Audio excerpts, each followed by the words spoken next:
A truly beautiful mind. ये chapter जो है describes the life and achievements of Albert Einstein. पूरा chapter Albert Einstein के ऊपर है। ये जो है ग्रेटेस्ट साइंटिस्ट थे हिस्ट्री में, ठीक है। ये बोर्न हुए थे 14 मार्च 1879 को जर्मनी की एक सिटी में, अल्म, ठीक है। As a child he seemed unusual, सबको ये अनयूजुअल लग रहा था। इसकी मदर कहती थी, इनकी मदर कहती थी, सॉरी अभी छोटे हैं इसलिए मैंने कह दिया सॉरी। इनकी मदर कहती थी दैट इनका हेड बहुत ज्यादा बड़ा है, ठीक है, इसलिए ये एक फ्रीक है। इनकी मदर को ये फ्रीक लगते थे, ठीक है। और ये एक लेट स्पीकर भी थे, ठीक है। ये जब 2.5 years के थे तब इन्होंने बोलना शुरू करा था।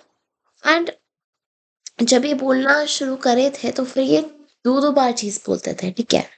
ये बाकी सारे चिल्ड्रन के साथ अच्छे से मिक्स नहीं होता था, इसलिए लोग इसे ब्रदर बोरिंग, इसके खुद के प्लेमेट्स इसे ब्रदर बोरिंग कहते थे। तो वो बेचारा अकेला खेलता था अपने मैकेनिकल टॉयज के साथ। वंस ही even asked where the wheels of his baby sister माजा वर। अच्छा ठीक है, ये मैं आपको बता देती हूँ।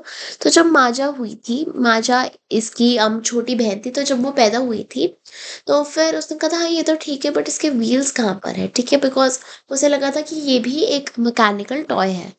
Einstein studied at a high school in Munich. Einstein जो था म्यूनिक के एक हाई स्कूल में पढ़ता था। वहाँ पर गुड मार्क्स आते थे बट वो हेट करता था उधर का स्ट्रिक्ट डिसिप्लिन एंड ऑफर अपने टीचर्स के साथ आर्ग्यू करता था, ठीक है। हाई स्कूल इन म्यूनिक याद रखना, ठीक है। जब वो 15 years का था उसे सिस्टम नहीं पसंद आया तो फिर उसे स्कूल छोड़ दिया, ठीक है, अपने पेरेंट्स की सहमति के साथ। एंड देन वो स्विट्जरलैंड चला गया था टू स्टडी, ठीक है, जहाँ पर ज़्यादा लिबरल एनवायरनमेंट था। वो टैलेंटेड तो था ही मैथ्स एंड फिजिक्स में, एंड वो स्टडी कर रहा था यूनिवर्सिटी ऑफ ज्यूरिक में, ठीक है। म्यूनिक से ज्यूरिक आ गया, ठीक है। At Zurich he met, Zurich में उसे मिलेवा मैरिक मिली। मिलेवा मैरिक एक ब्रिलियंट सर्बियन स्टूडेंट थी, ठीक है। The couple fail in love, ये दोनों जो है फेल इन लव, ठीक है, एंड लेटर मैरिड इन 1903। अच्छा ठीक है, इनकी शादी तो हो गई बट इनकी मदर जो थी अगेंस्ट थी शादी के, because Mileva Maric Albert Einstein से बड़ी भी थी और इंटेलिजेंट, मतलब इंटेलिजेंट उससे ज़्यादा नहीं थी बट इंटेलिजेंट थी, ठीक है, इसलिए उन्हें पसंद नहीं था। एंड इनके दो सन्स भी हुए थे, ठीक है, बट इनकी मैरिज जो थी अनहैप्पी थी एंड डाइवोर्स हो गया था इन 1919, ठीक है।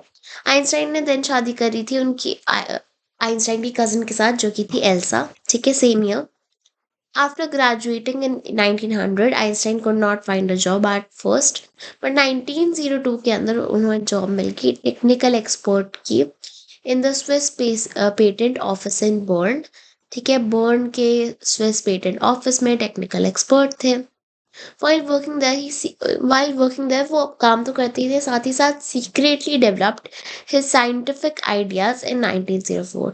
सीक्रेटली साइंटिफिक आइडियाज डेवलप कर 1904 के अंदर उन्होंने 4 रेवोल्यूशनरी पेपर्स पब्लिश करे। एक था उनकी स्पेशल थ्योरी ऑफ रिलेटिविटी का, जिसने कहा था कि टाइम एंड डिस्टेंस रिलेटिव नहीं है।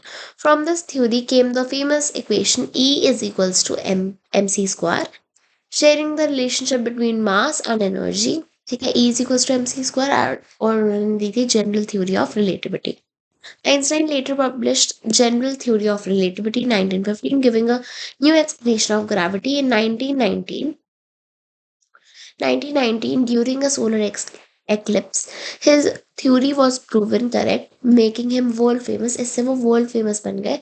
In 1921 he received उन्हें नोबेल प्राइज मिला फिजिक्स के लिए, ठीक है, 1921 में। In 1933 डॉल्फ हिटलर जब पावर में आए, ये आपने पढ़ रखा है अपनी हिस्ट्री में। आइंस्टाइन लेफ्ट जर्मनी, आइंस्टाइन ने जर्मनी छोड़ दिया एंड वो यूएस चले गए, ठीक है, इन 1939। क्योंकि आपको पता हो तो वो खुद ज्यूस थे और वो ज्यूस को ही मारते थे हिटलर, ठीक है, मारता था हिटलर।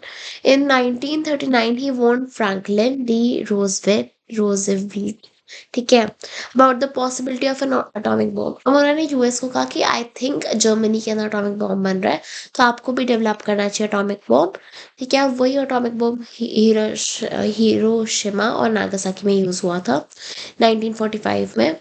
आइंस्टाइन डीपली शेकन था अब अमाउंट ऑफ डिस्ट्रक्शन देखकर, लेटर ही फिर उसे बुरा लगा कि इतना कुछ हो गया, तो फिर उसने कहा कि अब peace, democracy and the end of nuclear arms, इसकी बातें करी उसने अपनी लेटर लाइफ में।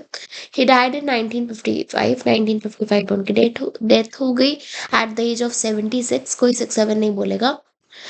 And is remembered not only as a great scientific genius, अब उन्हें सिर्फ ग्रेट साइंटिफिक जीनियस के नाम से ही नहीं, बल्कि एक विजनरी भी माना जाता है, वर्क फॉर वर्ल्ड पीस। तो उन्होंने साइंटिस्ट भी थे, वर्ल्ड पीस के लिए भी काम करा। So with this we complete our wonderful chapter. I will see you guys in the next video. तब तक के लिए टेक केयर, बाय बाय।